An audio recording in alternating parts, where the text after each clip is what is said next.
നമസ്കാരം, തേർഡ് ന്യൂസിലേക്ക് സ്വാഗതം. വന്ന വഴി മറക്കരുത് എന്ന് പറയും. പക്ഷേ നമ്മുടെ ജീവിതത്തിൽ വന്ന വഴി മറന്നവരും വരാത്ത വഴി, അതായത് ഏത് വഴിക്കാണോ വന്നത് എന്ന് പോലും ഓർക്കാത്ത ആളുകളാണ് നമുക്കിടയിലുള്ളത്. നമ്മൾ വഴി കാണിച്ച ആളുകളെ ചവിട്ടി തള്ളിയിടുന്ന താഴെയിടുന്ന ആളുകളും നമുക്കിടയിലുണ്ട്. അപ്പോൾ വന്ന വഴി മറക്കരുത് എന്ന് ആഗ്രഹിക്കുന്ന ആളുകൾക്ക് അത് ആ രീതിയിൽ ഫോളോ ചെയ്താൽ അവരുടെ ജീവിതം സുഗമമായി മുന്നോട്ട് പോകും എന്നതാണ് അനുഭവം. പറഞ്ഞു വരുന്നത് രേണു സുധിയെക്കുറിച്ചാണ്. രേണു സുധി എന്ന പേര് നമ്മൾ കേട്ടത് കൊല്ലം സുധിയുടെ മരണത്തിന് ശേഷമാണ്.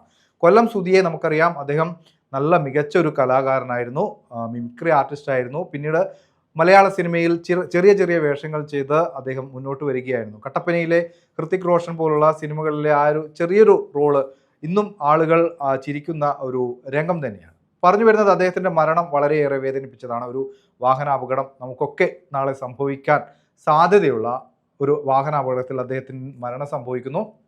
പിന്നീട് അദ്ദേഹത്തിൻ്റെ കുടുംബത്തെക്കുറിച്ച് നമ്മൾ കൂടുതലായി അറിയുന്നു. യൂട്യൂബ് ചാനലുകൾ, ബ്ലോഗർമാർ, അതേപോലെ സാറ്റലൈറ്റ് ചാനലുകളൊക്കെ തന്നെ സുധിയുടെ വീടിനെക്കുറിച്ച്, സുധിയുടെ കുടുംബത്തെക്കുറിച്ച് വാർത്തകൾ ചെയ്യുന്നു. അങ്ങനെ സുധിയോടുള്ള സ്നേഹം കൊണ്ട് നമ്മൾ ആ കുടുംബത്തെ സ്നേഹിക്കാൻ അല്ലെങ്കിൽ സഹായിക്കാൻ വേണ്ടി ചിലർ രംഗത്ത് വരുന്നു. അതിൽ ഏറ്റവും പ്രധാനപ്പെട്ടത് സുധിക്ക് സ്വന്തമായൊരു വീട്, നല്ലൊരു വീടുണ്ടായിരുന്നില്ല. അങ്ങനെ സുധിയുടെ കുടുംബത്തിനെ ഒരു വീട് എന്ന രീതിയിൽ ആണ് ഫിറോസ് എന്ന നല്ല ഒരു മനുഷ്യൻ 20 ലക്ഷത്തോളം രൂപ ചെലവഴിച്ച് ഒരു വീട് പണിത് നൽകുന്നത്.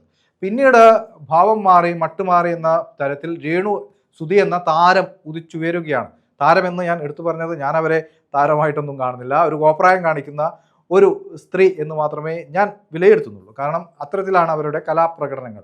അത് അംഗീകരിക്കുന്ന ആളുകൾ ഉണ്ടാവും, അംഗീകരിച്ചോട്ടെ. പക്ഷേ ഞാൻ പറയുന്നത് കോപ്രായം കാണിച്ചുകൊണ്ട് രേണു സുധി രംഗത്ത് വരികയും ഇവർ വലിയ സോഷ്യൽ മീഡിയയിൽ വലിയ ഓളമുണ്ടാക്കി തരംഗമാക്കി അവരുടെ പെർഫോമൻസ് മാറുന്നു, തരംഗമായി മാറുന്നു. ഇവർക്കെതിരെ പലരും വീഡിയോ ചെയ്യുന്നു. അത്തരത്തിൽ വലിയ സ്റ്റാറായി ഇവർ മാറുന്ന കാഴ്ചയാണ് കണ്ടത്.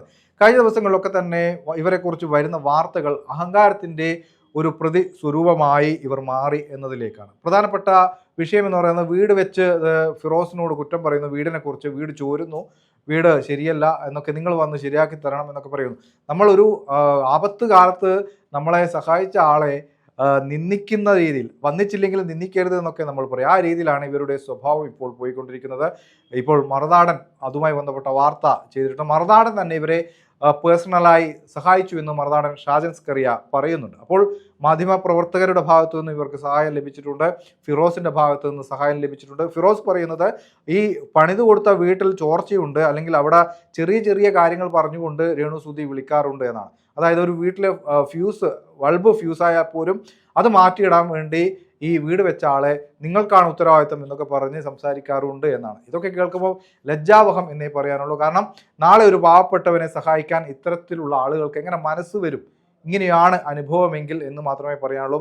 അഹങ്കരിക്കരുത് ആരും എന്നും ഈ ഒരു ഘട്ടത്തിൽ പറഞ്ഞു വയ്ക്കുന്നു. രേണു സുധിയോട് വ്യക്തിപരമായി ഒരു പ്രശ്നവുമില്ല. പക്ഷേ ഇങ്ങനെയാണെങ്കിൽ നാളെ ഒരാൾ ഒരു സഹായ മനസ്ഥിതിയുമായി ആളുകൾ എങ്ങനെ മുന്നോട്ട് വരും എന്ന് മാത്രമേ ചോദിക്കാനുള്ളൂ.